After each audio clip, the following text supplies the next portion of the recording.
Bom, gente, boa noite. Meu nome é André Luiz, tá? Vamos aí trabalhar acho que o ano inteiro, né, junto. De um jeito ou de outro, tá? Nós vamos trabalhar com história, cara. Então, seguinte.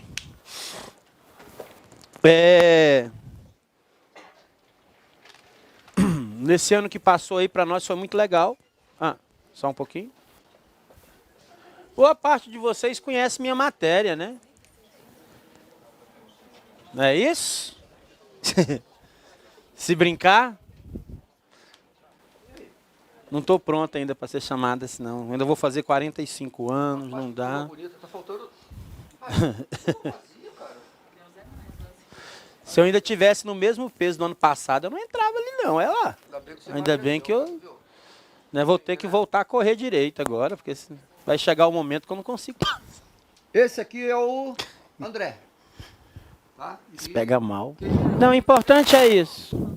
O importante é que eu vou dar aula na sexta-feira, primeiro horário. Pronto, é isso. Eu ainda não entendi a gaivota. Eu não entendi a gaivota até agora. O que tem a gaivota? Vou perguntar, eu tô curioso agora. Por que a gaivota?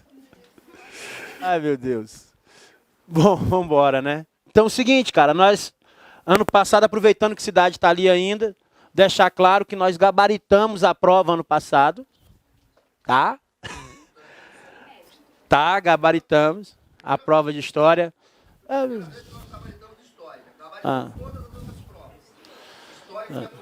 Isso. Então, né, tivemos que aí assaltar a prova, né, da Porcelina, fugir com ela, sem a Porcelina ver.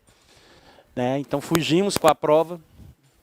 Na verdade, se brincar, eu acho que nós gabaritamos as duas. A que foi cancelada e a segunda também. Falei, você me deve um brinde até hoje por causa disso. E é bom ressaltar que o gabarito foi feito na frente do Flash. Isso, na frente. 40, 50 minutos. Tá, então, né, para vocês terem ideia aí desse comprometimento, né? Isso é porque quase me jogaram um livro aqui do Boris Fausto um pouco antes, mas tudo bem. Olha só, cara, quando você, segundo a nossa banca, porque agora ela rege a vida de vocês e a minha, né? História do Brasil para a nossa banca, ela não começa exatamente no Brasil, né? Toda vez que você for mexer com história do Brasil, você vai ter que... Na verdade, questão, falando de grandes navegações, nós não temos. Se você pegar as provas anteriores aí, você não vai ter uma questão específica falando sobre como foram as grandes navegações. Mas sei lá, né? A gente tem. Então, quando você for mexer com grandes navegações, por exemplo, você vai colocar lá, grandes navegações, ou expansão marítima, né, que é o nome que a gente chama. Olha só. Grandes navegações. É curioso, porque ela começa quando? Ela começa em 1415, né? Teoricamente, assim, a data que a gente usa mais é a conquista de Ceuta por Portugal. 1415 é século XV. 1415. Né? Século XV.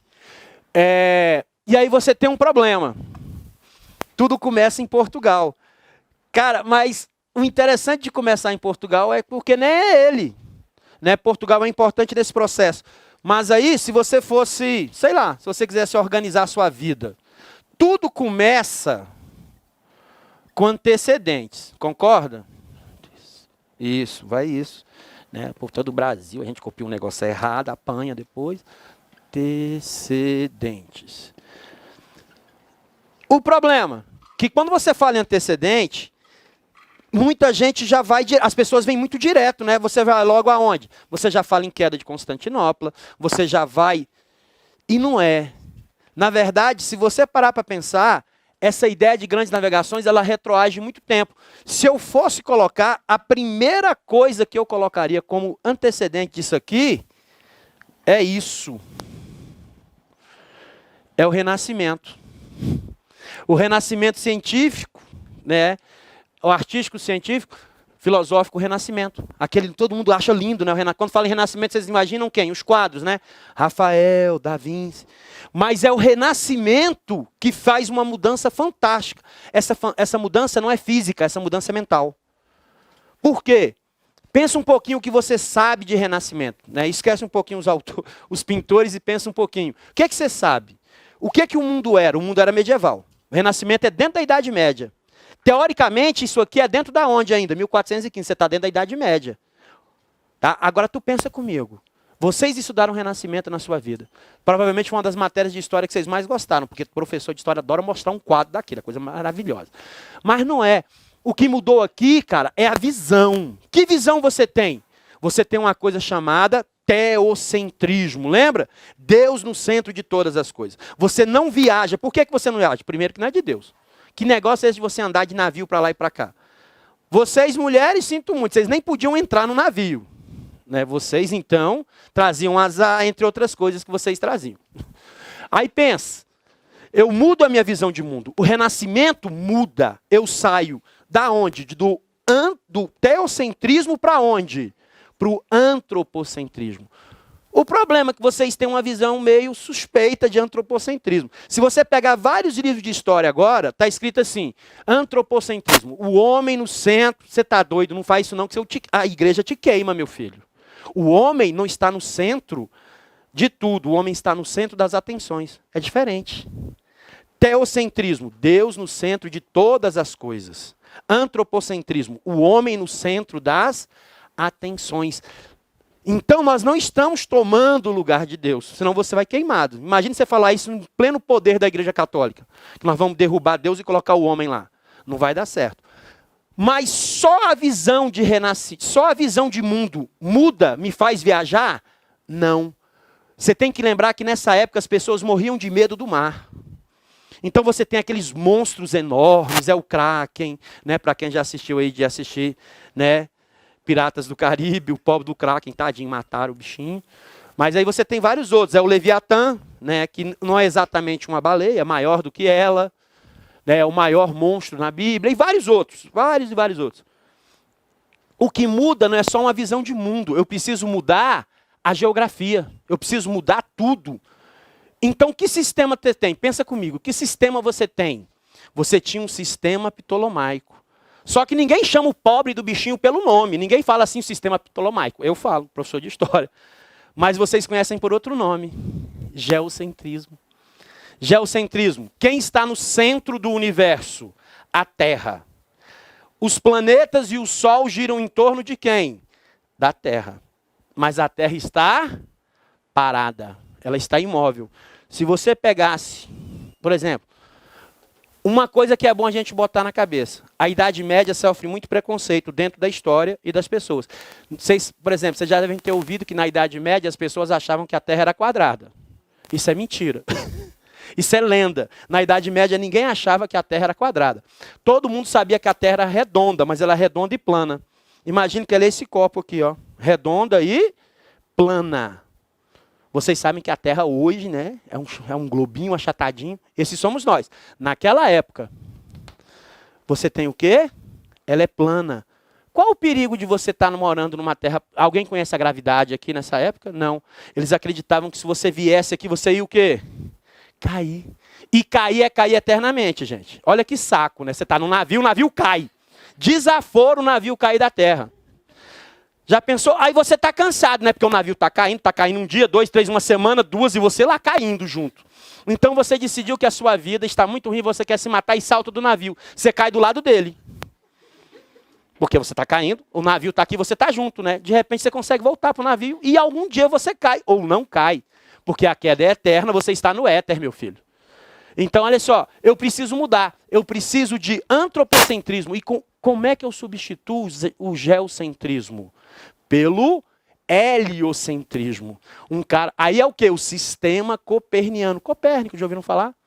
Copérnico não é um cara gente boa. Copérnico era um cara tão legal que ele já tinha essa teoria há muitos anos. Só liberou um pouco antes de morrer. Copérnico foi o primeiro a desafiar a Igreja Católica nesse sentido. Mas ele fez isso antes de morrer, porque ele não é otário. E aí sobrou para quem? Galileu Galilei foi brincar com o sistema, foi parar na cadeia. Né? Aí vem aquela briga toda com a igreja, né? Teve que abjurar, ou seja, tudo que ele afirmou que era verdade, ele avisava que era o quê? Que era mentira. Ele tem um desafio final à igreja, né? Quando do seu julgamento ele é condenado a ficar dentro da universidade, ele não pode sair. Então ele diz que a terra não se move mesmo ela se movendo. Foi quando ele se rebela. Ele fala, olha, tudo bem, eu concordo, nego, a terra não se move mesmo ela se movendo, ela não se move. Aí ficou preso aqueles anos todos, mas o Papa João Paulo II, um pouco antes de falecer, foi gente boa e perdoou Galileu 500 anos depois. Aproveitou e perdoou também Giordano Bruno, né? Só que Giordano Bruno foi queimado, não adiantou muito não. Mas fazer o quê? Então eu preciso disso aqui. Só que o renascimento não mexe só com a minha mente. Se você pensa, o que é que eu estou substituindo? O teocentrismo por quem? Pelo antropocentrismo. Eu estou substituindo o geocentrismo pelo heliocentrismo. Mas aí, o renascimento, começam o quê? As descobertas científicas. Galileu é um cara importantíssimo, porque ele desenvolve novas lentes, ele cria telescópio, ele cria tudo. Então você tem invenções, essas invenções estão ligadas diretamente a quem? Ao renascimento. E o renascimento vai em busca de conhecimento fora de quem? Da Europa. O que está trazendo? Astrolábio. Está trazendo a bússola. Tudo isso é aonde? No Oriente. Os nossos contatos com os muçulmanos é que nos permitem chegar a quem? Ao astrolábio. Zanzando pela China, nós vamos conhecer quem? A bússola. Então tudo isso, cara, é o renascimento. As pessoas esquecem o renascimento. Não esquece não, deixa o bichinho aí. Né? Aí tu pensa, já tem o meu renascimento. Tem o meu renascimento. Ótimo. Tá bem aí meu renascimento. Pensa nele, pensa nele. Porque você não pode sem ele. Na verdade, sem renascimento não existe o quê? Grandes navegações. Não existe. O renascimento é uma das etapas mais importantes da humanidade. Se você pensar nesse curso que a gente está agora, daqui uns dias nós vamos chegar, sabe aonde? Na Revolução Científica, né? No século XVII. E aí você chega quem no 18? Ao ápice do renascimento. Quem é? O iluminismo. O iluminismo, que a gente estuda bastante, quem mexe com história aí, ó, não existe iluminismo sem quem? Sem renascimento. Aí um simples movimento desse, e o pessoal acha que é só arte, né? Quando você fala em renascimento, todo mundo fala em arte. Não, ele muda a mente das pessoas. Agora as pessoas sabem que esses monstros são lenda. Apesar que em 2010... finalmente provou-se que existem as lulas gigantes. Em 2010, gente, não é brincadeira não. A bicha está aí há milhões de anos, mas nós só encontramos uma de verdade em 2010. Agora existe, tá? Existe até mega lula, lula colossal. Isso, o professor de história sofre. Aí olha só, aí a gente vai para o básico. O quem? A conquista de quem? De Constantinopla, cara. Gente, isso aqui foi muito triste. Em 1453, Constantinopla rodou. Quem conquistou Constantinopla? Os turcos otomanos. Mas os turcos otomanos estavam tentando conquistar Constantinopla há muito tempo. Só conseguiram neste ano. Agora, o problema é conquistar Constantinopla? Não. Os muçulmanos nunca tiveram problemas em fazer comércio com a Europa. Tiveram? Não. Não tivemos problemas com isso. Mas tem uma coisa séria. Quando finalmente Constantinopla é conquistada, os seus novos governantes decidem cobrar o quê? Impostos mais altos sobre as especiarias. A questão é essa. A questão não é assim, o problema é porque Constantinopla foi conquistada. O problema é qual? São os impostos mais altos. Gente, nunca tivemos, desde que o Islã nasceu, os não islâmicos podiam fazer comércio. Pagavam uma taxinha a mais, né? Mas aí em Constantinopla não. Passou-se a cobrar o quê? Muito mais. Muito mais. Então você tem o Renascimento me fornecendo o quê? A visão de mundo diferente e a possibilidade de novas invenções. Eu tenho agora o aumento de impostos em Constantinopla, forçando o quê? Quem é retirado do mercado? Finalmente as cidades italianas acabam de rodar. Gênova, Veneza e as outras todas perderam o seu quê? Elas tinham um verdadeiro monopólio sobre quem? A venda de especiarias. Você já parou para pensar de onde vem essa fixação, essa loucura com especiarias? O que significa especiarias? Quando você fala em especiarias, pimenta, pronto, beleza. Resolveu tudo, né? Fala pimenta, tá tudo bem. Mas o que é? A palavra especiarias, gente, ela vem do latim, vem de speciale, né? É o quê? Algo caro, algo valioso, tá? É algo caro, algo valioso. Aí você vê, por quê? Não tinha especiarias na Europa? Tinha. O problema é que especiaria na Europa é sal. Por quê? Naquela época você não tinha tecnologia e nem condições de manter animais durante muito tempo. Então o que você faz? Você alimenta o bichinho, alimenta o bichinho, alimenta o bichinho, vem o inverno, o que você faz? Mata o bichinho. E aí você tem que guardar a carne. Enquanto o tempo está mais frio, você vai fazendo o quê?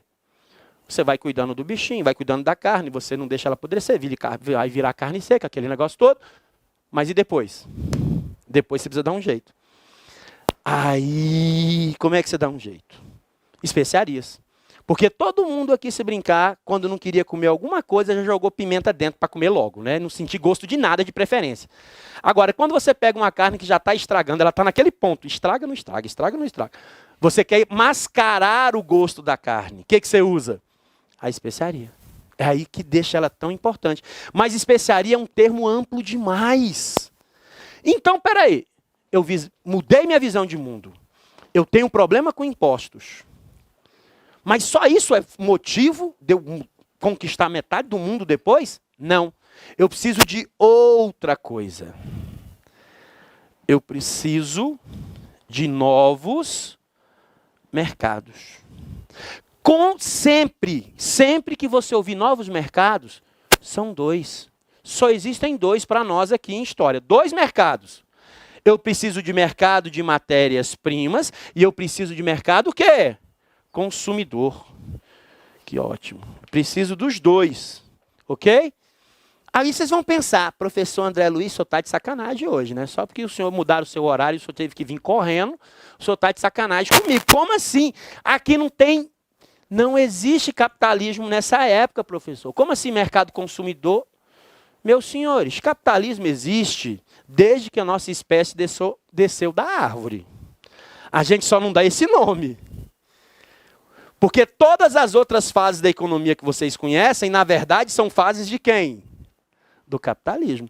Então você está dizendo que Grécia e Roma nunca lucraram com nada. É isso? Que Roma fazia comércio com o mundo quase todo. Ela não ganhava nada? Será? Não tem lucro? Então veja, eu quero matéria-prima. Minha única matéria-prima interessante é especiarias? Não. Nós temos um mundo completo e inexplorado. Existe outro tipo de matéria-prima que interessa muito mais a Europa. O quê? Metais e pedras preciosas. Para onde está escoando toda a riqueza da Europa, gente? Para o Oriente. Por quê? Em busca de quem? Para pagar especiarias. Ouro, prata, pedras preciosas em geral estão saindo da Europa direto para onde? Para o Oriente. Para sustentar quem? O tráfico, o mercado de quê? De especiarias. Então eu tenho isso aqui. E a Europa possui as suas manufaturas, não? Tem que vendê-las para alguém. Dá para vender lá já? Não dá. O mercado já está o quê? Cheio. Então, se der certo, ótimo. Se der certo, ótimo. Então você pensa, eu tenho um motivo intelectual para mudar, eu tenho motivos financeiros para mudar. E aí eu preciso de... Isso você está mexendo com antecedentes. Ninguém aqui é fator, com exceção de um. Quem é fator? Concorda? É um fator. Eu preciso disso. Aí você pensa, eu já tenho meus antecedentes, que beleza. Aí você quer vir para onde? Aí você quer vir para... E se você quiser vir para os principais fatores que me levaram a mudar o mundo inteiro, o que você vai fazer? Aí você vem aqui. Eu coloco aonde? A conquista, não é? Vamos colocar a conquista de Constantinopla, porque ela é fator. Só que agora a gente vai fazer assim, ó. Vamos fazer assim. Vamos botar um negocinho bem aqui assim. Do que eu preciso? Aumentou o quê? Os impostos. Aumentou meus impostos. Quebrou minhas pernas. Quebrou quem? Aí eu tenho uma vantagem agora. O que você precisa? Onde é que dá esse comércio das cidades italianas com Constantinopla? Onde se dá? Que mar? No mar Mediterrâneo. Que é o mar mais importante para nós aí. O mar Mediterrâneo é tão importante que recentemente ele ganhou um livro próprio, né? Uma biografia de um rio, de um mar, a primeira vez, nunca teve. Né? Ou Mediterrâneo. Aí tu pensa agora. As cidades italianas não conseguem vir aqui mais. Do que você precisa? De que mudança você precisa que seja tão importante? Sabe do que eu preciso? Eu preciso disso aqui, ó, na Europa. Quem mais bancaria viagens desse jeito? A não ser o próprio quê? País. Mesmo Portugal, que tem uma das burguesias mais desenvolvidas da época, precisa de quem para investir? E sabemos todos, não é? Absolutismo. Meus reis precisam ter poderes absolutos. Portugal fez isso com gosto. Aí você pensa, você tem a conquista de Constantinopla, você tem um absolutismo. Lembrando bem que isso é na Europa. Na Europa. De preferência onde? Na Europa Ocidental. Cara, aí estamos aqui. Eu preciso disso. Aí tu continua. E agora? Quando eu tenho absolutismo, quem vem junto? O mercantilismo. O mercantilismo é o quê? Você tem uma intervenção do Estado diretamente aonde? Na economia. É engraçado, as pessoas hoje falam que o Brasil intervém na economia, que você não tem noção do que é isso. De um rei acordar e falar assim, eu vou mudar tudo hoje. E simplesmente vai lá o quê? E muda. E você faz o quê? Você obedece. Afinal de contas, você gosta muito da sua cabeça onde ela está. Então, ninguém desafia um rei desse jeito. Teve um rapaz que desafiou um rei absolutista uma vez, chamado Thomas More. Conhecem? Thomas More desafiou o rei da Inglaterra, Henrique VIII. Thomas More ficou menor, porque ele perdeu a cabeça. Mas pelo menos é santo da Igreja Católica. Mas vocês não conhecem Thomas More porque ele é santo da Igreja Católica, é? Porque ele escreveu um livro chamado Utopia. Utopia que mexe com quem? Com as grandes navegações. É um dos maiores livros do Renascimento. Vocês já leram Utopia? Coisa feia, né? Repara isso depois que vocês passarem no curso. Quando você estiver no curso de formação, você lê Utopia. É muito bonito. Aí tu vem. Eu preciso disso. Eu preciso daquilo. Mas eu preciso mudar o meu eixo econômico. Cara, é isso que de mais incrível acontece. Antes, tudo acontecia onde? No oceano, no mar Mediterrâneo. As navegações vão fazer o quê? Nós vamos mudar o eixo econômico da Europa. Do Mediterrâneo para onde? Para o Atlântico. Uma simples mudança dessa. Aí você fala, ah, professor, isso é mole, só precisou de alguns... Se for contar só o nosso tempo de Cristo, dá 1415 anos. Na verdade, 1453, né? Porque tem a mudança. Aí tu vem comigo. Não fique nervoso, não. Tá fácil até agora, né? Até agora tá mole, mole, mole. Então, vamos começar assim. Portugal. Portugal é o primeiro país do mundo a fazer quem? As grandes navegações. Eu sei que vocês já devem ter ouvido falar daquele livro chinês que tem aí dizendo que eles navegaram muito antes. Eu até acho que sim, mas falta uma coisinha no livro. Vocês já ouviram falar? 1430 e poucos, né? Que é bem antes. Só tem um problema, só falta uma coisa naquele livro. Você me provar que aquilo aconteceu. Porque carece de provas o livro. É possível? É. Mas possível é muitas coisas são. Então, por enquanto, nós estamos na frente. Aí tu pensa, como é que Portugal, um dos menores países do mundo, foi o primeiro país da Europa a conseguir fazer as navegações? Cara, o primeiro fator, Portugal é o primeiro estado nacional da Europa. Em 1139, século quê? 12.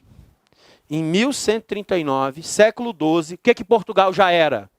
Um país completamente centralizado. Portugal, no século 12, já era o quê? Absolutista. O rei mandava. Cara, olha só. Aí tem muita gente que fala assim, André, isso é mole. Mole nada, a Inglaterra só fez isso, sabe quando? 300 anos depois. A França também. A Espanha é melhor nem tocar no assunto, porque ela foi uma das últimas. Aí tu pensa, parece pouca coisa? Não. Portugal é o primeiro país, é o primeiro estado nacional que nós temos. Ele é completamente centralizado. Ele tem exército próprio.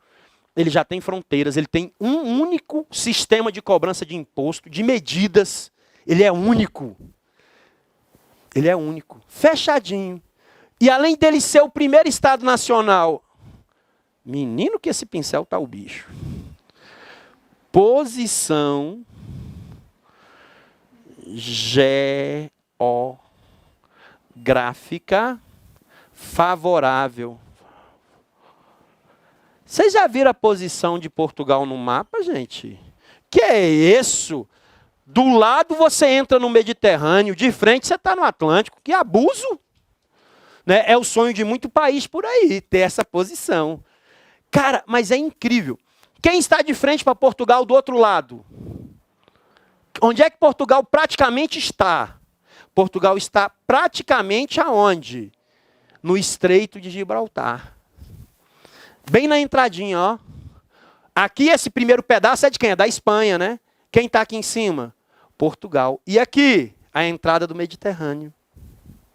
Portugal nasceu para navegar, gente. Não tem para onde correr. Só falta explicar isso ao Marrocos, né? Que está lá do outro lado. O Marrocos está aí, né? Infelizmente, não foi o Marrocos, não foi, né? E aí Portugal está lá, crescendo. Ele tem o quê? Um Estado nacional. A sua posição geográfica é maravilhosa. E ele tem um dos maiores mitos da história. Uma coisa que mais atrapalhou vocês quando estavam no ensino médio. Que vocês odiavam, porque vocês erravam toda vez que o professor falava. A maioria de vocês errava o mesmo assunto todo dia em prova. Sabe que assunto vocês erravam toda vez? Esse aqui, ó. A escola de Sagres. Ô menino! O que teve de aluno e tem de aluno que odeia esse nome. Porque ele erra toda hora. Porque nunca existiu uma escola de Sagres. Nunca. É isso que é a maldade. Por quê? Porque hoje em dia você distrai, né? Você tem um celular, você tem um iPad, você tem um iPod. Né? De vez em quando tem um aí, não pode, mas tudo bem. Aí o que você faz? Você distrai na hora que o André Luiz está falando. André Luiz fala para você, ô meu jovem, né? E eu sou muito mais velho que vocês, então eu posso chamar vocês de jovem, tá? Aí olha só. Nunca existiu uma escola de Sagres. Isso é uma expressão. É uma expressão que diz o seguinte, que Portugal estava conversando, contratando, negociando qualquer um ligado à arte náutica. Então, o que você fazia? Lá na cidade, Sagres é uma cidade, se reuniam as pessoas interessadas em que coisa? Na arte náutica. A arte náutica é fazer o quê? É construir navios, é ter as invenções necessárias para os navios, é discutir cartografia, tudo. Então Portugal bancava. Portugal contratava gente de fora de outros lugares para conversar. Quem fazia isso? O infante Dom Henrique, irmão do rei. Ele fazia tudo isso. E aí as pessoas falam assim, quando falam em escola de Sagres, as pessoas imaginam uma escola. Você tem as salas de aula, bonitinho. Não é, a cidade inteira é a escola. Cara, e aí é muito legal, porque você fala escola de Sagres, as pessoas imaginam a escola. Isso aqui dá raiva, né? Você fala assim, pô, sacanagem aí. Mas olha só, o que que tem? Então, aqui você discute tudo. Por exemplo, é aqui que nasce a caravela. O que que se usava? Se usava não. Agora você usa o quê? A caravela. Ela é menor, mais leve. Mas a maior mudança não é essa. Portugal vai deixar a Europa polvorosa com a simples mudança de vela. Antiga. O que vela Portugal usa? A vela latina. Ela é triangular. E olha que barato. Ela se adapta a qualquer posição que o vento o quê? Vier. Isso tudo nasceu aqui, ó, Escola de Sagres. Na Escola de Sagres é a primeira vez que você mete uma bússola no navio. E o astrolábio, né? O astrolábio é complicado. Porque ele só lê ou a latitude ou a longitude. As duas coisas ele não fazia, porque se ele fizesse, o mundo era outro. Né? Nós teríamos evoluído de uma maneira diferente. Tá? Porque aí você já teria um GPS naquela época, meu filho. E agora, o capitão de um navio... Gente, o capitão de um navio é o cara. Ele tem que saber ler, escrever, ele tem que ser matemático. Porque se ele errar o cálculo, ele mata a tripulação, não mata não? Você tem comida para chegar até certo lugar. Se você calcular, se o capitão do navio errar o cálculo, ele mata a tripulação de fome. E nós temos um problema no mar, né? Você já parou para pensar como é que você morre de fome no mar? É só pescar, André Luiz. Não é não, filho. Infelizmente não é não. Nós temos casos e casos aí de tripulações inteiras começarem a morrer. Aí você já viu o que é que rola, né? Tem sempre alguém doente, né? Alguém sofre um acidente. E aí você faz o lanche. Vocês acham que é brincadeira, né? Não é não. Olha só, cara. Só que Portugal é diferente de tudo que vocês já viram. Portugal é muito desrespeitado. Sabe o que é que brasileiro gosta de fazer? A piadinha que a gente gosta de fazer? Né? Que os portugueses são burros. Meu amigo, fazer isso daqui no século XV não foi mole, não. Tá? Tem gente que fala assim, né? Que o Brasil teria sido bem melhor se a gente tivesse sido descoberto pela França ou pela Inglaterra. Já ouviram, né? Não já ouviram isso? Só tem um problema. O Haiti... Foi a França que deu aquela força. Só como é que tá o Haiti? Tá bem pra caramba, não tá? A Jamaica foi a Inglaterra. E por aí vai, né? Só para citar. Então toma cuidado. Cada país tem seu momento. Portugal está no dele. Portugal está no dele. Portugal começou as suas navegações 80 anos praticamente antes da Espanha. A Inglaterra, França e Holanda só vão começar no século XVI. Tá? Portugal está praticamente sozinho aqui. E aí, como é que nós chamamos? Vocês sabem que Portugal é o primeiro. O que que se quer, gente? O que que você quer? Você quer um caminho marítimo para onde? Para as Índias. No plural, para as Índias.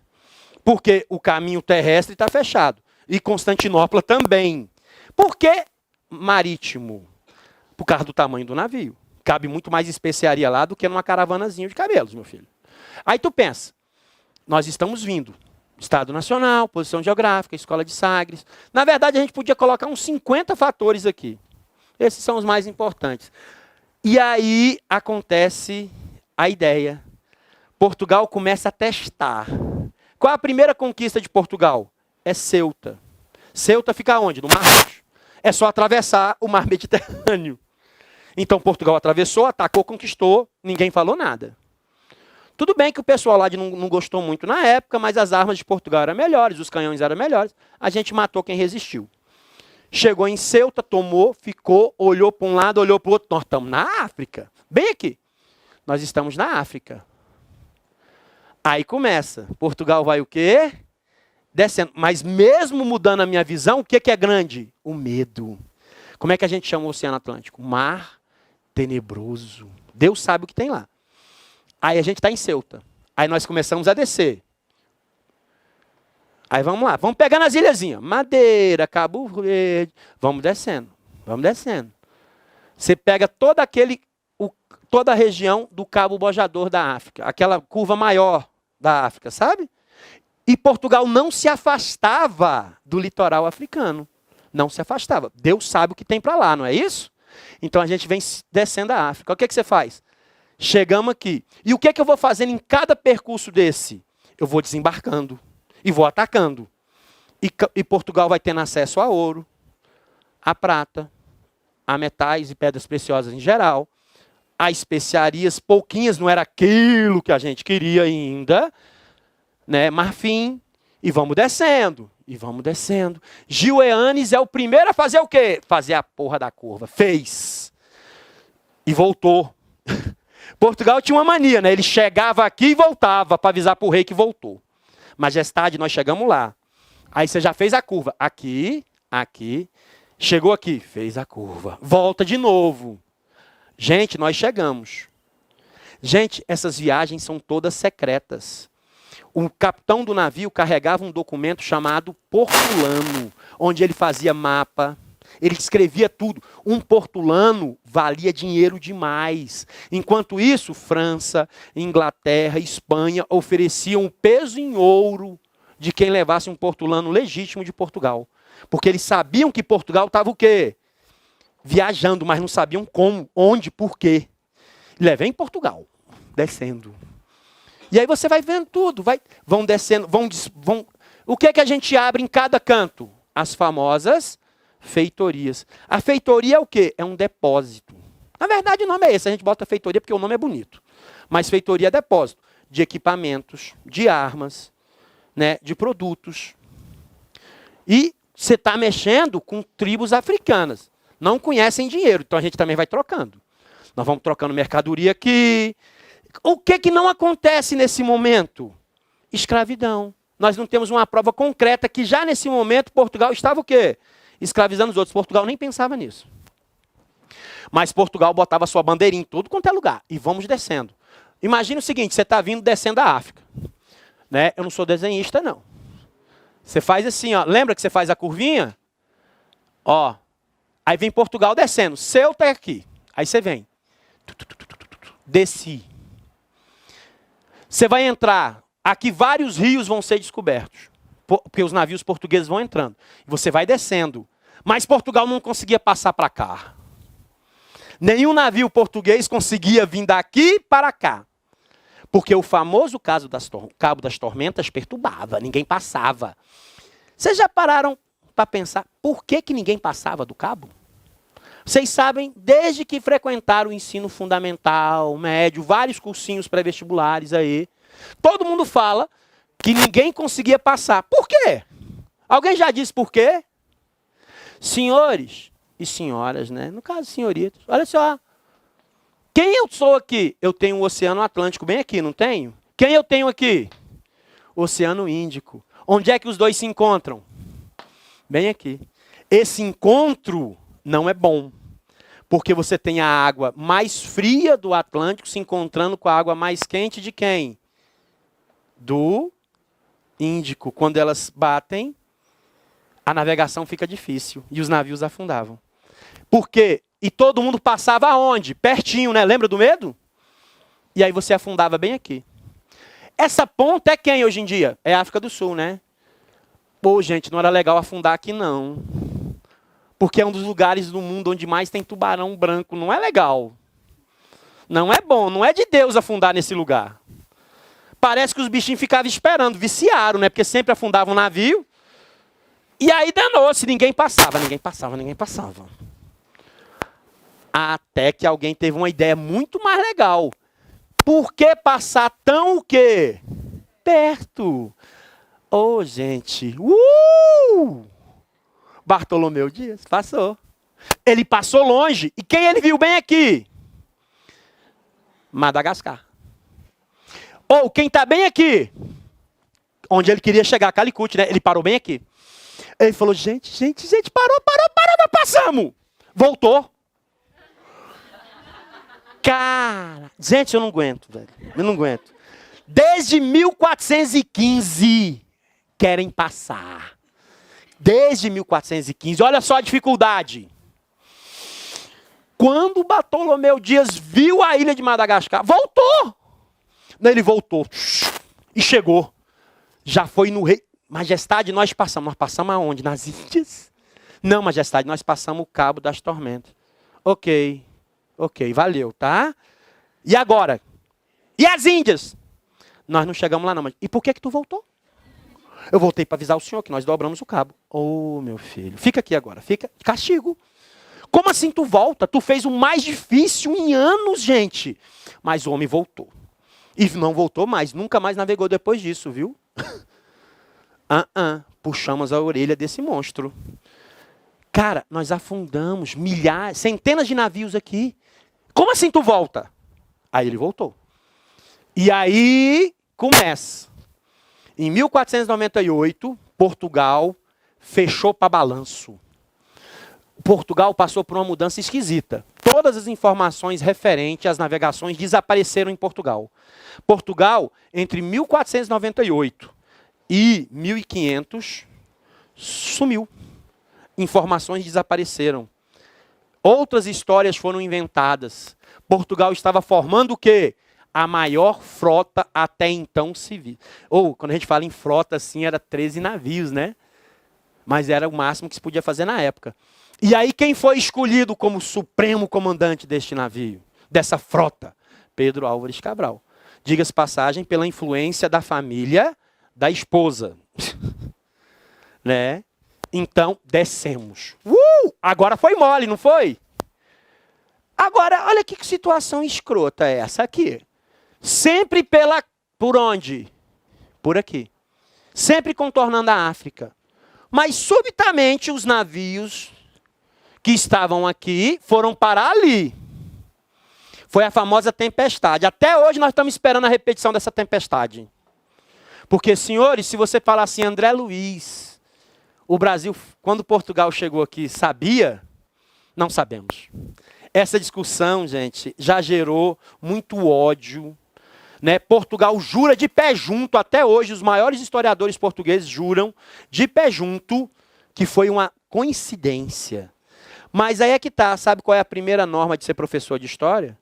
Coincidências não existem. O cara passa o seu curso inteiro jogando isso na sua cabeça, enfiando isso na sua mente.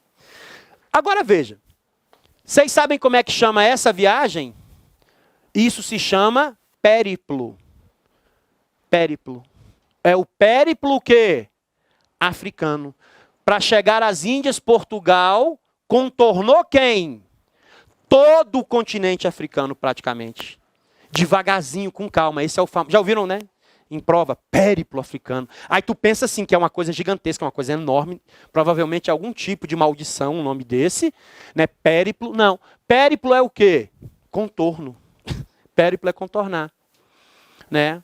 Ou seja, tem muita gente aí que de vez em quando faz o périplo, não é? Mas deixa pra lá. Aí olha só, você veio. Mas vamos à nossa viagem de 1500, aquela esquisita. Nossos navios estavam aqui, passaram. Uma tempestade arrastar um navio, eu concordo. 2 vai, 3 e 12. Ao mesmo tempo, todos. E fomos parar onde? No Brasil. Para vocês terem uma ideia, não se discute mais. Por exemplo, quem já está aí há um certo tempo estudando para esse tipo de concurso, você já notou que não tem itens discutindo mais o quê? Ou Portugal queria, ou não queria, ou sabia, não adianta discutir. Porque ninguém tem o quê até agora? Provas. Você não tem provas nem de uma coisa e nem de outra. Indícios. Nós temos indícios, você tem indício de tudo. Oi. Vou perguntar rapidinho. Essa consolidação do Estado Nacional foi por conta da união da burguesia com o rei? Sim. Eu só não me lembro de que eles se uniram. Né? Qual é a vantagem? O que Portugal é? É um país pequeno. Sempre foi.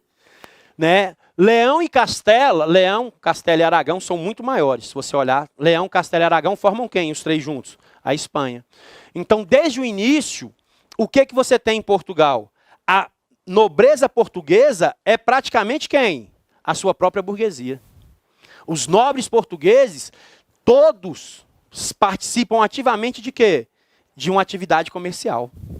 Isso é uma coisa rara na Europa. Você tem um país onde a sua nobreza também é quem? Comerciante. Só tem um outro lugar na Europa que tem a mesma situação. Na verdade, 2 lugares. Quem? A Holanda. E quem? As cidades italianas. Onde você tem esse sistema dual. Agora imagine um nobre inglês mexendo com isso. Ave Maria, nunca, jamais. Um francês, nunca. Ele é o quê? Ele é um nobre, ele não mexe com dinheiro. Ele pode até investir, mas ele não mexe diretamente com o quê? Com dinheiro, com atividade comercial. Já os portugueses não. E quem foi que incentivou a unificação total de Portugal? A libertação de Portugal. Vocês sabem que Portugal antigamente era chamado de quê? É o condado portucalense, né? O Portucale. Ele fazia parte de Leão. Ele se tornou independente, fez uma guerra para se tornar independente. O rei precisava ser o quê? Apoiado. Quem o apoia? A nobreza e a burguesia. Que acabam no processo o quê? Se unindo. Então, quando você fala em Estado nacional, quem já está unido? Você já tem um rei governando, a burguesia e a nobreza sob total controle de quem? Do rei. Quem é dono do exército de Portugal? O rei de Portugal. Tá? Ele já tem o seu exército nacional. Quem lhe deu esse exército? A nobreza. E quem paga esse exército? A burguesia. Tá? Completamente unida. Tá? Aí você vê, temos essa discussão, ela é uma discussão inútil, na verdade. Não caiu nem mais em prova, né, de se Portugal sabia ou não sabia. Ah, tá. Ok. Se alguém me fizer uma pergunta agora, eu repito. Tá? Agora você pensa. Daqui a pouco a gente volta no Brasil. Deixa o Brasil fora dessa história, que ele nem devia estar aqui ainda. Aí, você tem o périplo. Ó, périplo africano, que é o contorno da África. Gente, tu pensa agora. Portugal chegou nas Índias, né? Quem chegou nas Índias? Quem chegou? Quem chegou nas Índias? Vasco da Gama. Não foi vice para ajudar o outro professor que estava aí. Dessa vez, Vasco da Gama chegou primeiro. Não foi? Ótimo. Vocês têm noção qual é o lucro, em média, dessa viagem? Quanto? Não é o lucro que todo mundo quer aqui?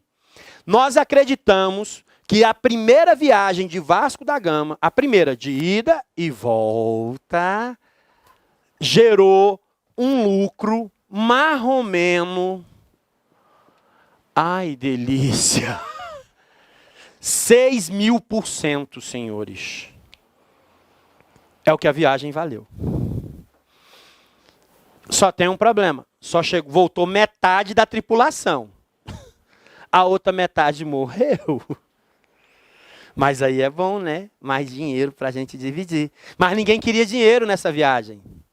Inclusive os marinheiros mais pobres queriam era o quê? A pimenta. Senhores, 1 quilo de pimenta em Portugal, em 1500, tu comprava uma rua inteira. 1 quilo. Mas aí, quando Portugal finalmente teve acesso, nós tivemos que fazer umas maldades. Quando o Vasco da Gama chegou em Calicut, ele foi recebido a bala.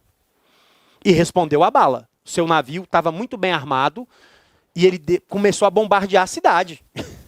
Até que a bandeirinha branca surgiu e perguntaram o que ele quer. Ele disse, eu quero comercializar, eu quero comprar, não quero roubar nada, moço.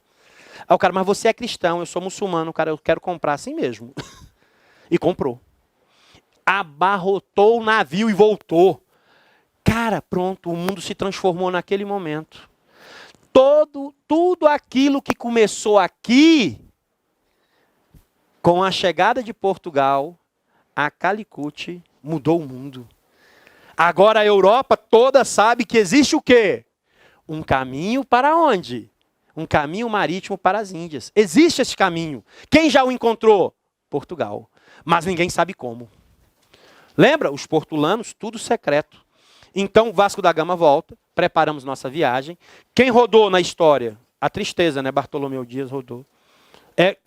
Todo mundo lembra de Bartolomeu Dias porque ele fez o quê? Passou o Cabo da Boa Esperança, o Cabo das Tormentas, que agora é Cabo da Boa Esperança. E só, né? Vasco da Gama se deu muito bem nesse processo. Vasco da Gama já sabia até onde chegar. Ele sabia até onde que ele podia chegar aonde? Em Madagascar. Agora ele só desviou para chegar aonde? Em Calicut. E o erro continuou. Esse bendito erro de chamar de as Índias continuou. Né? Aí tu pensa, Portugal fez isso tudo. Mas você não só tem Portugal, não é? Qual o segundo país a se lançar? Quem se lança em segundo lugar? A Espanha. Meu Deus do céu. Você tem a Espanha. Olha só. Você tem a Espanha. A Espanha, para se lançar nas navegações, teve que fazer aquilo que Portugal fez. Qual o primeiro ato de Portugal? Se tornar um Estado nacional. A Espanha só se torna um Estado nacional em 1492, quando ocorre o quê? A Reconquista. Quem foi completamente expulso da Espanha? Os muçulmanos, né? Eles são expulsos da Espanha. Então a Espanha, finalmente, em 1492, ela é o quê? Um Estado nacional. O último califado caiu, né? Caiu. Então, ó, a Reconquista. Quando é que é a Reconquista portuguesa? Muito antes. Lá com um certo Afonso Henriques, né? Com o pai de Afonso Henriques, Henrique de Borgonha. Quem é Afonso Henriques? É o primeiro rei de Portugal. O pai dele é Henrique, né, de Borgonha. Ó, 300 anos antes. Eita, Portugal metido, né? Agora tu pensa, meu irmão. A Espanha está aqui, ela se reconquista. O que rola em 1492? Um tal de Cristóvão Colombo. Cristóvão Colombo chegou aonde, gente? Na América. Em que ano? 1492. Assim que a Espanha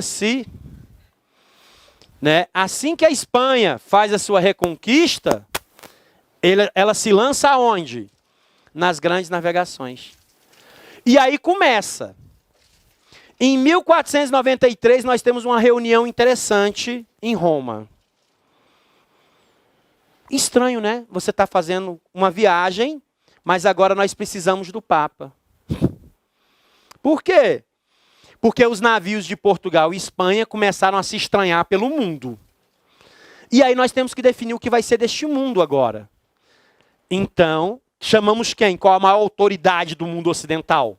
O Papa. Curiosamente, o Papa é Alexandre VI. Ele é o senhor, ele é o Papa Borgia. Já ouviram falar, né? É o Papa Borgia.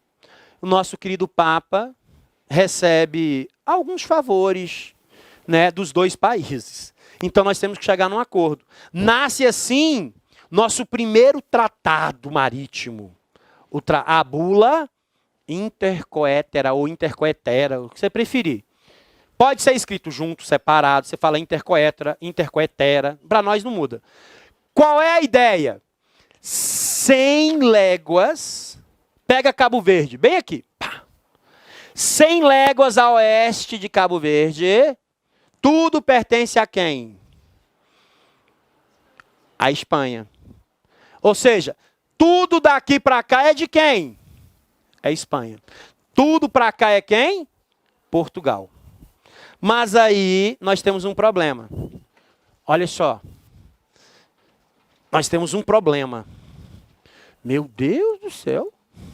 Estou forte assim, não? Olha só. Você pega o seguinte.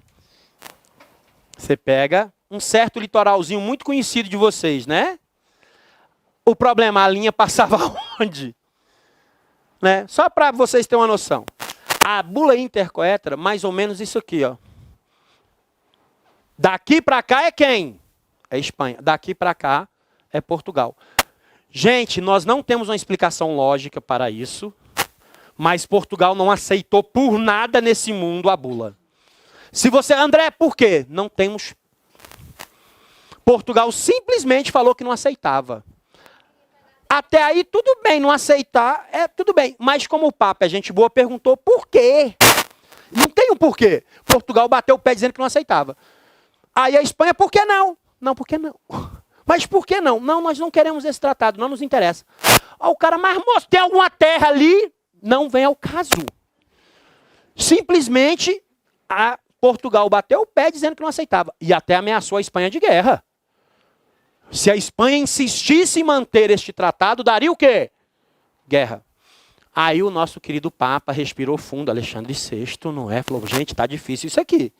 E criou um novo tratado. Aí sim, o Tratado de Tordesilhas. Como é que é? 370 milhas, ou léguas, né? A oeste de Cabo Verde. Tudo pertence a quem? A Espanha. Aí desceu. Pronto. Agora sim. Rachamos o mundo. Não o mundo a ser descoberto. Tu tem noção de que conversa louca é essa? Senta dois países e uma autoridade, que é o Papa, discutindo sobre um mundo que não existe? É sério, gente. Vocês nunca pararam para pensar nisso, não? Isso me consome. Tem hora que eu tô com insônia, eu falo assim, caraca, velho, será que os portugueses e espanhóis não tinham o que fazer, não? Como é que tu discute um mundo que não existe? E divide este mundo? É um tiro no escuro? Será? Ninguém sabia de nada? Será que nenhum navio deu uma desses? Vocês nunca pensaram isso, não? Será que ninguém deu uma voltinha antes, não? E aí o quê? Você dividiu o mundo. Olha só, o Brasil. O Brasil termina mais ou menos aonde? Mais ou menos onde é o Maranhão, o Brasil terminava. Já não era Brasil mais. Descendo, Rio Grande do Sul não era nosso, Paraná não era nosso, né? Um pedacinho de Santa Catarina talvez fosse nosso. E o que? Brasília não era nossa, gente. Brasília não era nossa. Perdemos tudo, é só esse trechinho. Isso é Portugal. Agora, esse pequeno trechinho aqui, gente, era aí umas 10 vezes maior do que Portugal, né? Esse trechinho. Agora, a minha tristeza é que esse trechão aqui, a Espanha nem sequer viu. Nunca se interessou. Isso é uma tristeza. Eu me senti abandonado, não ligou. Sai a primeira vez, não deixa o telefone, não liga. Né? Isso é muito triste. E aí você vem, Cristóvão Colombo. Onde é que Cristóvão Colombo chegou? Chegou na Espanhola. Quem é a Espanhola? De um lado é a República Dominicana, é o paraíso. Do outro lado dela é o Haiti, que não é bem o paraíso. Né? Os brasilienses se interessaram muito recentemente pela República Dominicana, já que o nosso ex-governador estava tirando férias lá. Então foi quando Brasília descobriu, a maioria dos brasileiros descobriram que existe um lugar lindo chamado República Dominicana. Aí olha só, o que Colombo não viu? Nada, ele não viu nada. Portugal viajou para cá. Cristóvão Colombo viajou para lá. E todo mundo dizia, quem foi que bancou a viagem de Colombo? Colombo é italiano, é genovês. O primeiro lugar que ele procurou foi as próprias cidades italianas, dizendo que tinha uma ideia para chegar nas Índias. Tadinho, foi chamado de louco e expulso de lá. Foi parar em Portugal, que também não aceitou, disse que tinha seu próprio projeto, Vaza, meu filho. Foi parar na Espanha, sua última o quê? Cartada. Para fazer a viagem, a Igreja Católica na Espanha teve que fazer o quê? Um congresso, uma reunião para discutir o assunto, onde Cristóvão Colombo tinha que dar indícios fortes de que sua viagem daria o quê? Certo, diga-se passagem, ninguém acreditou nele. Mas a rainha de Espanha, Dona Isabel, o chamou no cantinho, lhe deu o quê? As joias da coroa dela, e mandou ele armar e comprar os navios.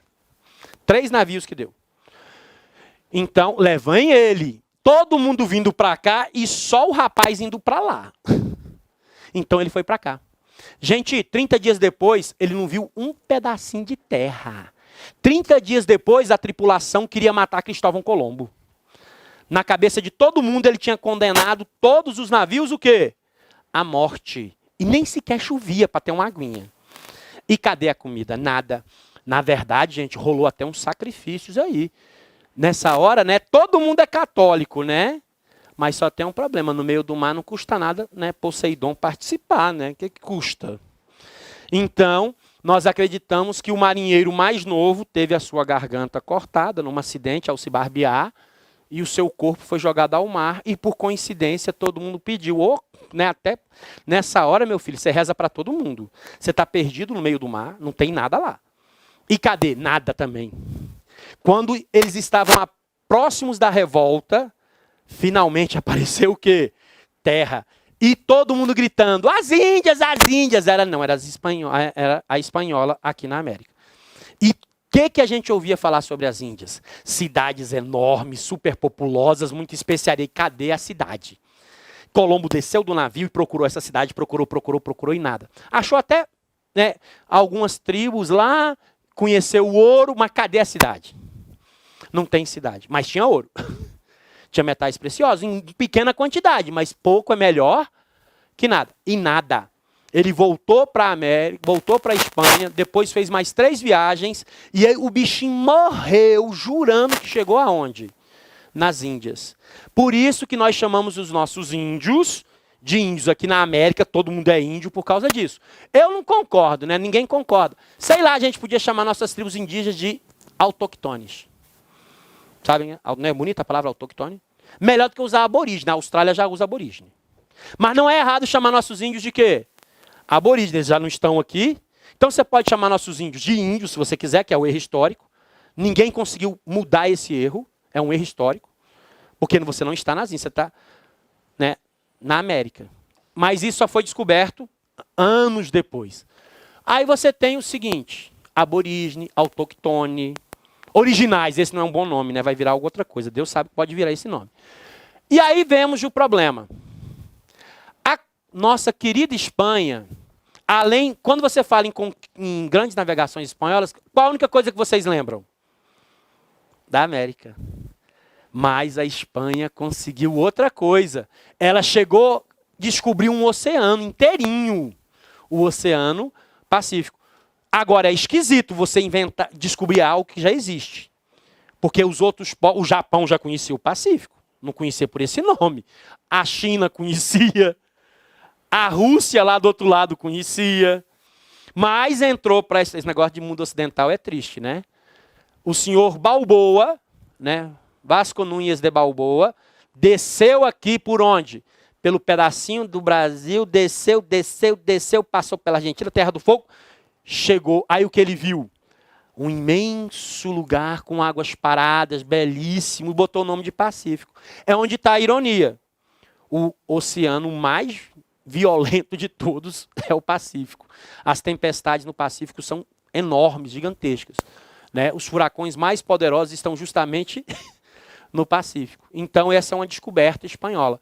E o que a Espanha fez? A primeira viagem ao redor do mundo. Como é que nós chamamos uma viagem ao redor do mundo? Circunnavegação. Quem fez? Um português. Trabalhando para a Espanha. Condenado à morte aonde? Em Portugal. Se Portugal pegasse o senhor Fernão de Magalhães, ele seria automaticamente o quê? Morto. Porque ele é um traidor de Portugal. Aí Fernão de Magalhães, gente, fez a viagem, circunnavegação. O problema, quando estava próximo de chegar na Espanha, ele morreu num pequeno acidente. Não é? Ele estava ali nas Filipinas, invadindo as Filipinas, e aí ele desceu com poucos soldados, e alguns 3, 4 mil filipinos estavam esperando ele lá, ele morreu.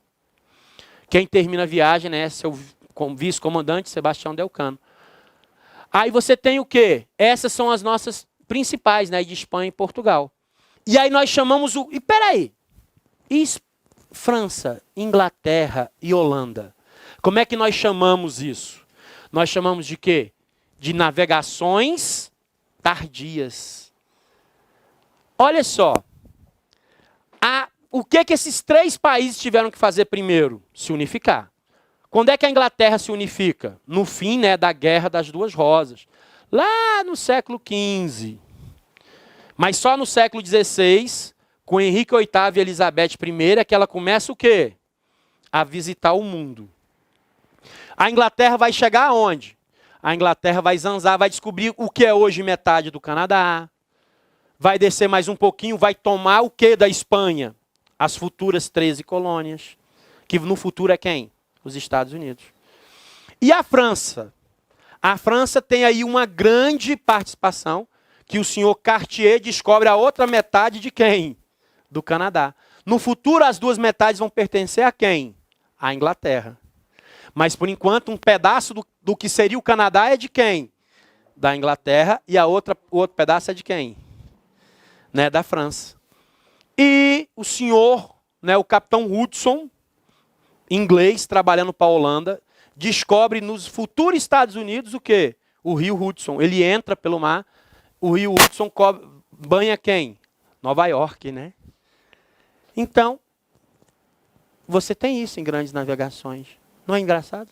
Interessante, né? Parece pouca coisa. Mas é igual eu digo para vocês, isso só é uma aula, né, introdutória. Porque realmente a nossa banca, e o que nos interessa é quem? A nossa banca, ela não cobra questões tão específicas de quê? De grandes navegações. Agora, tem coisas que ela vai cobrar diretamente de vocês, que a gente vai colocar no quadro depois. Quem? A bula intercoetera, perigosíssima para nós, que é o nosso primeiro tratado. Nós nem existimos, mas é o nosso primeiro tratado. Toda vez que você vai falar assim, tratados e fronteiras do Brasil, começa onde? Na bula intercoetera. Por que se a gente nem existia? Mas tudo bem, a gente vai entrar no modo. Aí vem o Tratado de Tordesilhas. Aí você veja, por que que a Espanha também aceitou? Eu me agonio com isso. Ela aceitou a divisão. O nosso Papa vai morrer envenenado logo depois, viu? Papa Alexandre Borgia morre envenenado logo depois. Não sabemos o que exatamente levou a esta morte. Talvez sejam os seus vários filhos, não é? Além do mais, quando você tem um filho de 15 anos e o transforma em cardeal, não é de Deus. Cara, aí tu pensa comigo. Você já tem um novo mundo. O que desde o início, seja de quem for, sejam as navegações de Portugal, da Espanha, que são as duas mais importantes, desde mesmo que sejam as navegações tardias, todas elas têm algo em comum. Desde o início, o que está claro? Que existe pacto colonial. Uma das mais importantes características de que sistema? Do mercantilismo. Desde o início está claro que essas possessões existem para o quê? Fortalecer a economia de quem? Das metrópoles. Desde o início está tudo já pronto para a exploração. Tá? Nesse primeiro momento das navegações, não há uma posse total de território. Você vai colocando marcos, né? Ó, isso aqui pertence a Portugal. Ou isso aqui pertence. Só que aí, como é que você vigia? Imagina o Brasil, como é que você vigia 8.000 quilômetros de litoral? Você não vigia hoje? A Inglaterra não vigia completamente as suas fronteiras marítimas. E ela é o quê? Uma ilha. Que não é lá tão grande. O nosso litoral é muito maior que o litoral inglês.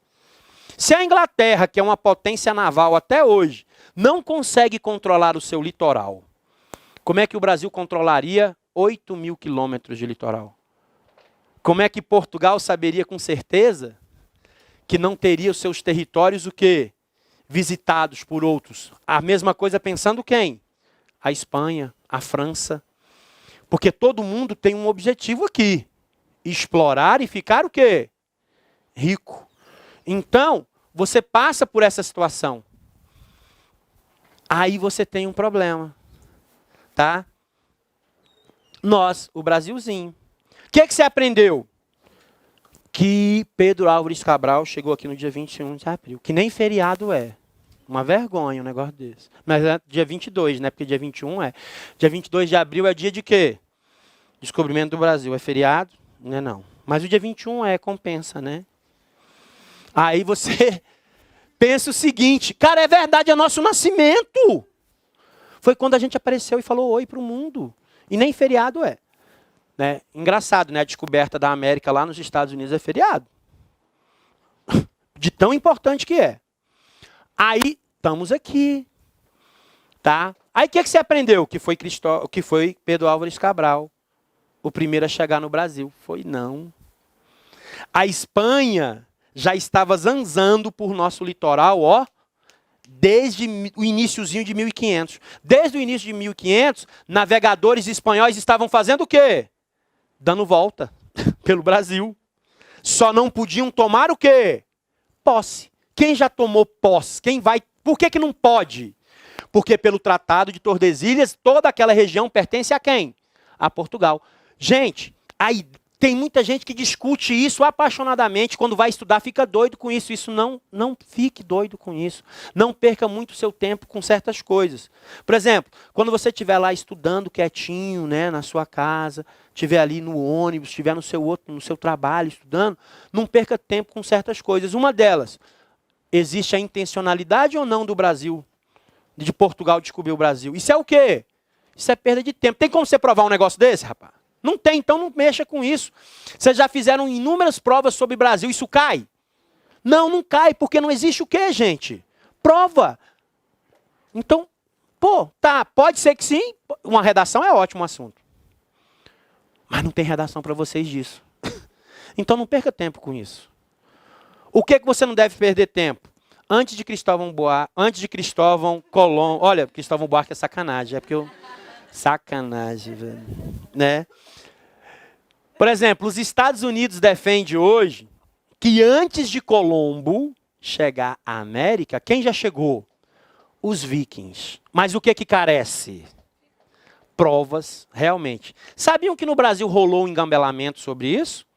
No finalzinho do Império, né, do Segundo Império, um rapaz pegou vários acessórios vikings, desceu para o litoral de São Paulo, espalhou pelo litoral e saiu gritando que tinha certeza que os vikings tinham chegado ao Brasil. Ele tomou uma cadeia, tá? Porque isso é crime.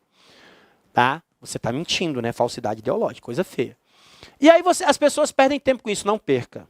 Agora, tem um problema com o Brasil. Por quê? Pedro Álvares Cabral chegou aqui no dia 22. Mas em janeiro, a Espanha já tinha feito o quê de 1500? Navegado por aqui tudinho. No Ceará, espanhóis saíram dos navios, deram uma voltinha pelo litoral cearense. Tá? Eles chegaram até aonde? O Amazonas.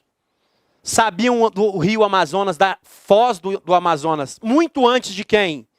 De Portugal. Sabiam. Mas não podiam tomar o quê? Posse. Poderia? Poderia, mas dá o quê? Guerra. Então você tem que tomar cuidado. Qual é o cuidado? É assim. Se vir um item perguntando, antes de Pedro Álvares Cabral, algum outro chegou ao Brasil? Sim. É porque foi ele que foi no Ceará. É porque você pega, né? Não tem como. Aí qual o problema? Ele tomou posse, o que ele fez? Nada. Eu digo que os livros de história lá, sim, foram reformulados, inclusive, para essa história. É porque é verdade. Ele passou lá, mas ele não fez nada. Ele não pode tomar posse. Ele descobriu o Brasil? Não. Podemos dizer que ele descobriu o Brasil? Não. Mas também eu não posso dizer que Pedro Álvares Cabral fez isso. Assim, a ideia é qual? É de você saber como lidar com o item. Qual é o medo? Meu medo, por exemplo, quando a gente vai preparar vocês. É de você confundir esse tipo de coisa. Por exemplo, antes de Pedro Álvares Cabral, navegadores espanhóis vieram ao Brasil? Sim. Tomaram posse? Não. Porque não podem. Eles não podem. Eles desceram, olharam, não fizeram nada. Só passaram. Não tomaram nenhuma atitude em relação a nós. Porque eles não estavam querendo, eles estavam procurando desde o início descer quem logo? Descobrir o fim deste continente e fazer a nossa curvinha e ir embora. É o que eles queriam. Quem faz esse mesmo caminho em 1513? Balboa. Quando ele descobre, ele vem descendo, ó. Passa pelo Brasil, desce, desce, desce, desce. Vai direto para onde? Para o Pacífico. Então, é o tipo de coisa que é melhor você nem esquentar, cara. Porque não cai. O segredo é isso, é saber que eles vieram, mas principalmente saber que eles não fizeram nada. Tá? E, cara, você tem umas lendas envolvendo isso daí que dá a maior confusão. Por exemplo, o Francisco de Orellana, já ouviram falar? Ele jura de pé junto que quando estava na foz do Amazonas, ele foi recebido a flechada por um exército de mulheres. Mulheres enormes, com, não é, arcos, aquele negócio todo, as Amazonas, né, segundo ele. Só que ninguém nunca provou nada disso. E ele sumiu, né? Ele desapareceu, a Amazônia dentro, ninguém nunca mais viu. Então, fique esperto com isso. As grandes navegações, elas te servem como matéria inicial para você entender a futura ocupação de quem? Do território brasileiro. Porque a ocupação do território brasileiro no futuro vai envolver quem? Espanha e Portugal. Espanha pelo puro desleixo. Porque eles não tomaram posse da sua parte de verdade. E Portugal se aproveitou disso, né? Foi andando para o lado. Vamos dizer que português foi assim, né? Tem uma lista bem aqui no chão, olhou para um lado, olhou para o outro. Ninguém falou nada. Ninguém falou nada. Ou seja, isso é uso o quê? Uso capião. Ninguém falou nada, ficou aqui durante 200 anos sem ninguém falar nada. Agora você pensa. O que eu poderia dizer que a propagação da fé católica faz parte do processo de grandes navegações? Faz. Porque a Igreja Católica está abaladíssima no início do século XVI. Por quê? A Reforma Protestante. Acreditamos que a Igreja perdeu aí milhões e milhões de fiéis, que se tornaram o quê? Protestantes. E aí a Igreja precisa reformular-se. Aonde ela faz isso? Na América, na África, na Ásia, mas principalmente aonde? Na América. Vocês não acham curioso que os dois únicos países cuja população é majoritariamente protestante sejam as duas potências da América? Quem são? Estados Unidos e Canadá. Para baixo é todo mundo o quê? Católico. Todo mundo. Na sua maioria.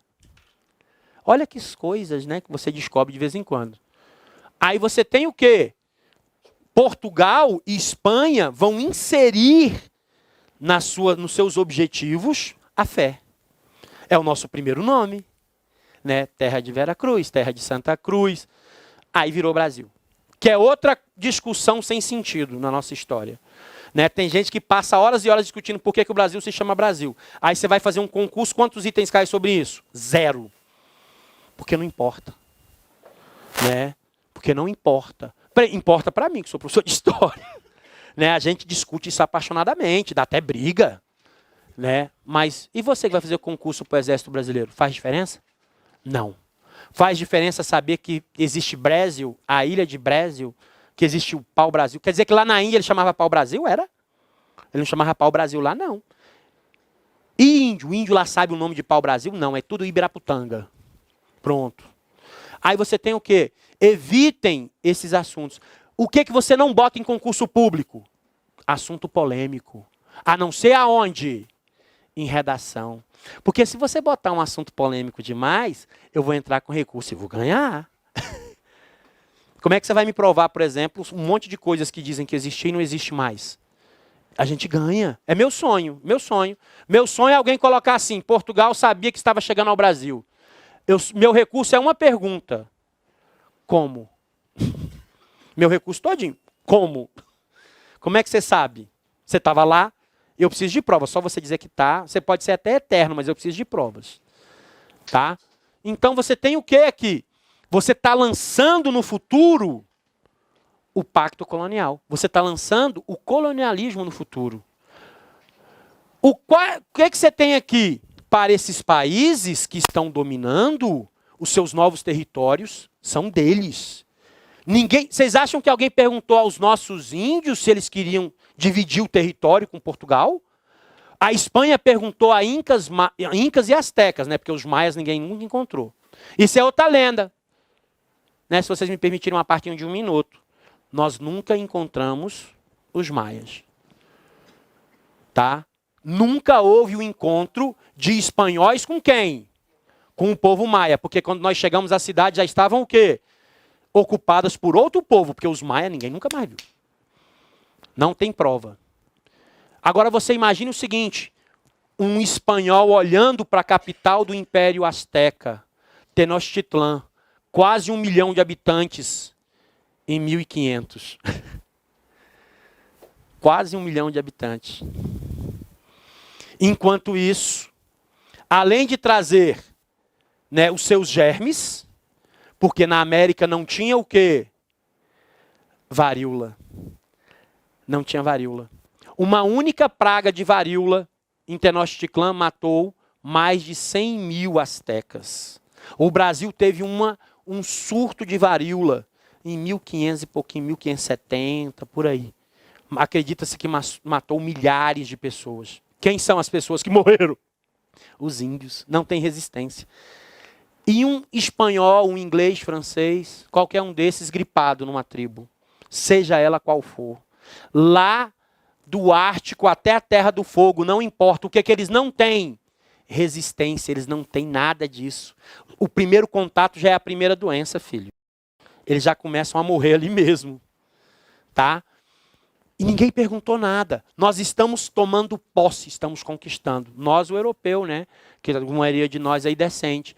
Então, olha só, nós estamos tomando posse. Mas ninguém perguntou nada. Com que direito? Eu acho interessante as pessoas acharem que o século XX é muito violento, né? Porque tem a Primeira Guerra Mundial, tem a Segunda Guerra Mundial. E o século XVI, quando a América inteira está sendo ocupada, quando a África está sendo ocupada, quando a Ásia está sendo ocupada, quantos milhões nós acabamos matando nesse processo? Tá? E aí você tem o quê? Começa a discussão. Onde começa e onde termina o território brasileiro? E quem vigia? Portugal já se deu bem com a história, porque a Espanha estava fascinada. A Espanha só encontrou os dois maiores impérios da América, os astecas e os incas. Vocês, por exemplo, vocês veem aí os mais novos hoje usando aqueles alargadores, não veem? Eles são feitos de quê? Osso, são feitos de PVC, do que você quiser. Mas astecas e incas usavam um diamante lá naquele meio. Um pedação de ouro desse tamanho. Enquanto isso, os portugueses olhando aquilo, meu pai, nós encontramos o quê? Uma tribo perdida no meio da floresta. E cadê o ouro? Não veio. Enquanto isso, a Espanha está o quê? Falou assim, gente, por que a Espanha vai pensar? A Espanha não tem que pensar na gente mesmo, não. Porque só o Império Azteca e o Inca já forneciam muito mais do que ela podia. Muito mais do que ela podia. Gente, então, espero ter ajudado vocês aí nessa questão, né? Nesse início, né? Porque da próxima vez a gente caia para dentro do Brasil, né? De verdade. Ok? Então, temos dúvidas, panes, tragédias, a gente resolve agora. Tranquilo, Laurinha? Aí, alguém tá? Ok?